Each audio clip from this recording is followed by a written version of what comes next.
Shërbimi Federal Inteligjencës Gjermane ka paralajmëruar për një sulm rus ndaj NATO-s para vitit 2029. Martin Jager, kreu i shërbimit spionazhi gjerman, u fali zhvendëse se Rusia është vendosur që të zgjerojë sferën e saj të ndikimit më në perëndim drejt Evropës. Nuk mund të rrim duar kryq. Ka të supozojmë se një sulm i mundshëm rus nuk do të ndodhë në vitin 2029 në rastin më të mirë. Ne jemi tashmë në sturm, tha shefi i spionazhit gjerman në një seancë publike dhe gjimore të panelit të kontrollit parlamentar të Bundestagut.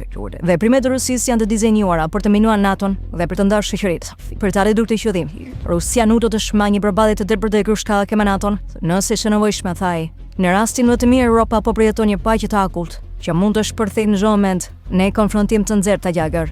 Ai përmendi metodat e Rusisë si manipulimi zgjedhor, dezinformimi, spionazhi dhe sabotimi. Këto incidentet izoluara që ndodhin shpesh përfaqësojnë një nivel të ri konfrontimi. Europa faj, po shtrydh drejt vetë shkatrimit, e paralizuar nga Afrika dhe inercia.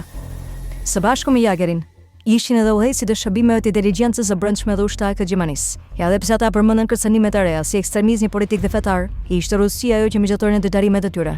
Jager, fazi Gjermania është saktë numënia e Rusisë në Europë, duke pasur parasysh se ekonomia më e madhe e BE-s dhe luan një rol udhëheqës në mbështetjen e Ukrainës. Paralajmërimet vijnë pas një seri incidentesh në Bashkimin Evropian, përfshin inkursionin e dorë nga Rusë në Poloni dhe shkeljen e hapësirës ajrore të Estonisë nga avioni luftëtar rus.